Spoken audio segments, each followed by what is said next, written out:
द्रोण पर्व में भीष्म के धराशायी होने पर कर्ण का आगमन और युद्ध करना। सेनापति पद पर द्रोणाचार्य का अभिषेक, द्रोणाचार्य द्वारा भयंकर युद्ध। अर्जुन का संशप्तकों से युद्ध, द्रोणाचार्य द्वारा चक्रव्यूह का निर्माण। अभिमन्यु द्वारा पराक्रम और व्यूह में फंसे हुए अकेले शस्त्र अभिमन्यु का कौरव महारथियों द्वारा वध, षोडश की उपाख्यान। अभिमन्यु के वध से पांडव पक्ष में शोक, संशप्तकों के साथ युद्ध करके लौटे हुए अर्जुन द्वारा जयद्रथ की प्रतिज्ञा, कृष्ण द्वारा सहयोग का आश्वासन। अर्जुन का द्रोणाचार्य तथा कौरव सेना से भयानक युद्ध, अर्जुन द्वारा जयद्रथ का वध, दोनों पक्षों के वीर योद्धाओं के बीच भीषण रण, कर्ण द्वारा घटोत्कच का वध, धृष्टद्युम्न द्वारा द्रोणाचार्य का वध। द्रोणाचार्य के सेनापतित्व में अगले 5 दिन के युद्ध का निर्णय। पितामह भीष्म के आहत होने पर आचार्य द्रोण को सेनापति बनाया गया। सेनापति बनने के बाद द्रोण ने प्रतिज्ञा की कि मैं भीष्म की तरह ही कौरव सेना की रक्षा तथा पांडव सेना का संहार करूंगा। मुझे केवल धृष्टद्युम्न की चिंता है, क्योंकि उसकी उत्पत्ति ही मेरी मृत्यु के लिए हुई है। दुर्योधन ने द्रोणाचार्य से प्रार्थना की कि यदि आप केवल युधिष्ठिर को पकड़ लें तो युद्ध भी रुक जाएगा और जनसंहार भी न होगा। युधिष्ठिर को पकड़ने का षड्यंत्र। द्रोणाचार्य ने वचन दिया कि मैं पूरी शक्ति से युधिष्ठिर को बंदी बनाने की कोशिश करूंगा, पर इसके लिए अर्जुन को युधिष्ठिर के पास से हटाना होगा। इस पर त्रिगर्त देश के राजा सुशर्मा तथा संसप्तकों ने विश्वास दिलाया कि युद्ध के लिए अर्जुन को चुनौती देंगे और लड़ते लड़ते अर्जुन को दूर ले जाएंगे। उधर पांडवों को कृष्ण ने कहा कि कल कर्ण भी युद्ध में भाग लेगा, अतः अब युद्ध छल प्रधान होगा, इसलिए युधिष्ठिर की रक्षा का पूरा प्रबंध होना चाहिए। इस प्रकार 11वें दिन प्रातःकाल दोनों सेनाएं आमने सामने आ डटी। 11वें दिन का युद्ध। आज के युद्ध में आचार्य द्रोणाचार्य सेनापति थे। इन्हीं के साथ दुर्योधन, दुशासन, जयद्रथ, कृतवर्मा, कृपाचार्य, अश्वत्थामा और कर्ण भी थे। पांडव सेना में सबसे आगे अर्जुन थे। अर्जुन को देखकर त्रिगर्तराज सुशर्मा आगे बढ़े। अर्जुन ने सात्यकी को बुलाकर कहा कि आचार्य द्रोण की पूर्व रचना युधिष्ठिर को पकड़ने के लिए की गई है। तुम सावधान रहना। हमारी सेना का सेनापतित्व धृष्टद्युम्न कर रहे हैं, इससे आचार्य द्रोण डरे हुए हैं। सुशर्मा और संसप्तकों ने तेजी से आगे बढ़कर अर्जुन को चुनौती दी। अर्जुन ने आचार्य द्रोण को नमस्कार करने के लिए 2 तीर छोड़े। आचार्य ने अपने शिष्य को आशीर्वाद दिया।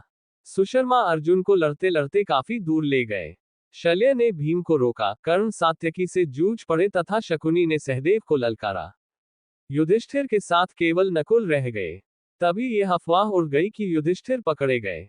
धर्मराज के पकड़े जाने की खबर सुनकर अर्जुन तेजी से युधिष्ठिर के पास पहुंचे। अर्जुन ने देखा युधिष्ठिर सुरक्षित है।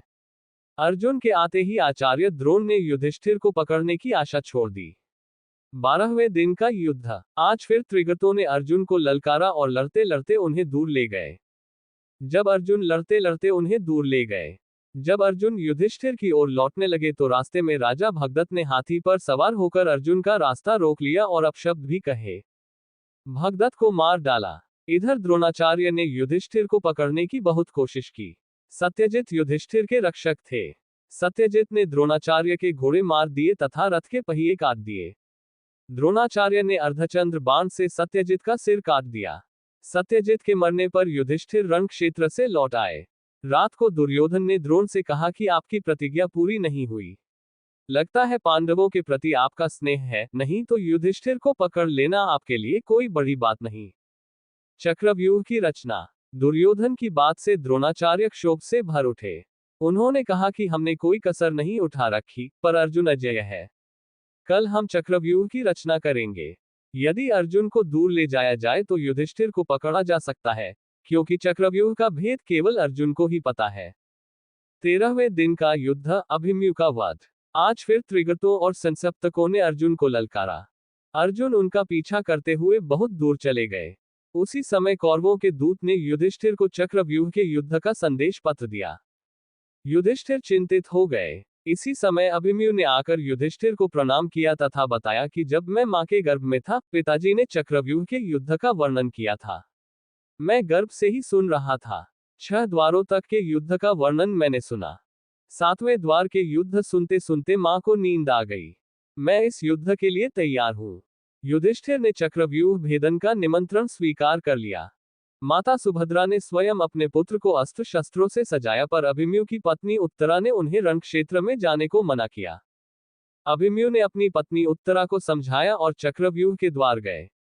चक्रव्यूह के पहले द्वार पर जयद्रथ थे। अभिमन्यु ने जयद्रथ पर बाण चलाया तथा व्यूह को भेद कर भीतर पहुंच गया। भीम तथा अन्य पांडव वीर भीतर न जा सके। अभिमन्यु ने दूसरे द्वार पर द्रोणाचार्य को, तीसरे पर कर्ण को तथा चौथे द्वार पर अश्वत्थामा को हटाकर पांचवें द्वार पर बढ़ गया। कर्ण की सलाह पर सातों रथियों ने अभिमन्यु को घेर लिया। अभिमन्यु ने घोर संग्राम किया, पर चारों ओर से प्रहार होने पर वह घायल हो गया, उसका सारथी मारा गया, घोड़े भी घायल होकर गिर पड़े। वह तलवार लेकर आगे बढ़ा, पर उसकी तलवार कट गई। अब वह रथ का चक्र लेकर टूट पड़ा। तभी दुर्योधन के पुत्र लक्ष्मण ने अभिमन्यु के सिर पर गदा फेंक कर मारी। अभिमन्यु घायल हो गया, पर उसने वही गदा लक्ष्मण की ओर फेंकी। अभिमन्यु तथा लक्ष्मण दोनों के प्राण एक साथ निकल गए। कौरवों को अभिमन्यु के वध का हर्ष तथा लक्ष्मण की मृत्यु का शोक हुआ। अभिमन्यु की मृत्यु से पांडव शोक में डूब गए। ये समाचार पाकर सुभद्रा और उत्तरा विलाप करती हुई चक्रव्यूह के 7वें द्वार पर पहुंच गईं। सुभद्रा अपने पुत्र का सिर गोद में लेकर बिलख बिलख कर रो पड़ी। उत्तरा ने सती होने की इच्छा प्रकट की, पर उसके गर्भवती होने के कारण सुभद्रा ने मना कर दिया। उस दिन के युद्ध त्रिगर्तों और संसप्तकों को पूरी तरह नष्ट करके अर्जुन लौटे तो चक्रव्यूह के युद्ध में अभिमन्यु के मारे जाने का समाचार मिला। वे अत्यंत व्याकुल हो उठे। श्री कृष्ण ने अर्जुन को सांत्वना दी तथा कहा कि अभिमन्यु की मृत्यु का कारण जयद्रथ है, क्योंकि उसे शंकर से यह वरदान मिला हुआ है कि अर्जुन को छोड़कर बाकी चारों पांडव तुम्हें नहीं जीत सकते। इसीलिए उसे पहले द्वार पर रखा गया था कि भीम आदि चक्रव्यूह में प्रवेश न कर सके। तब अर्जुन ने प्रतिज्ञा की कि कल सूर्यास्त से पहले यदि जयद्रथ का वध मैं नहीं कर सका तो अपना शरीर भी अग्नि को समर्पित कर दूंगा। अर्जुन की प्रतिज्ञा सुनकर जयद्रथ कांपने लगा। द्रोणाचार्य ने आश्वासन दिया कि वे ऐसा व्यूह बनाएंगे कि अर्जुन जयद्रथ को न देख सकेगा। वे स्वयं अर्जुन से लड़ते रहेंगे तथा व्यूह के द्वार पर स्वयं रहेंगे। 14वें दिन का युद्ध, जयद्रथ का वध। इस दिन द्रोणाचार्य ने शकट व्यूह बनाया तथा जयद्रथ को बीच में रखा। अर्जुन आज बड़े आवेश में थे।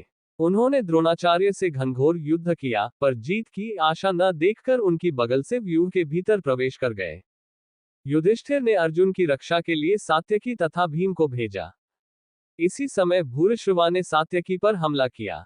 वह सात्यकी को मारना चाहता था कि अर्जुन के बाणों से उसके हाथ कट गए। वह गिर पड़ा तथा सात्यकी ने उसका सिर काट दिया। देखते ही देखते सूर्य डूब गया। अर्जुन ने अपना गांडीव उतार लिया। दुर्योधन बहुत प्रसन्न था। अर्जुन के भस्म होने के लिए चिता बनाई गई।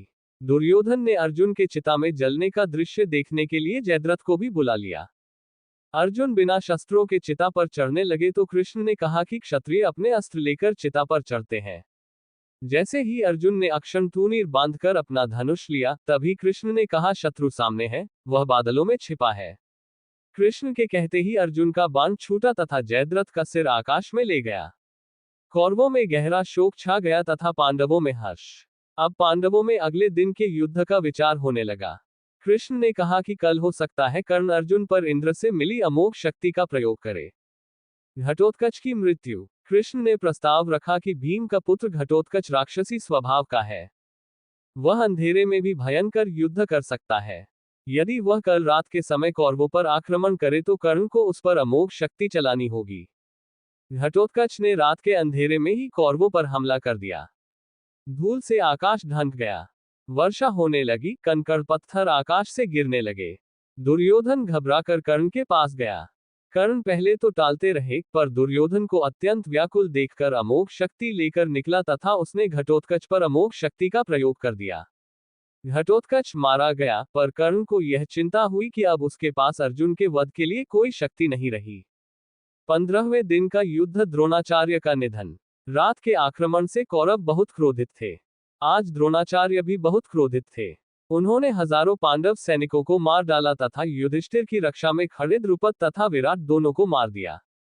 द्रोणाचार्य के इस रूप देखकर कृष्ण भी चिंतित हो उठे। उन्होंने सोचा कि पांडवों की विजय के लिए द्रोणाचार्य की मृत्यु आवश्यक है। उन्होंने अर्जुन से कहा कि आचार्य को ये समाचार देना कि अश्वत्थामा का निधन हो गया है। अर्जुन ने ऐसा झूठ बोलने से इनकार कर दिया। श्री कृष्ण ने कहा कि अवंतिराज के हाथी का नाम अश्वत्थामा है, जिसे भीम ने अभी मारा डाला है। कृष्ण ने युधिष्ठिर के पास रथ ले जाकर कहा कि यदि द्रोणाचार्य अश्वत्थामा के मरने के बारे में पूछे तो आप हाँ कह दीजिएगा। अभी भीम ने अश्वत्थामा हाथी को मारा है। तभी चारों ओर से शोर मच गया कि अश्वत्थामा मारा गया।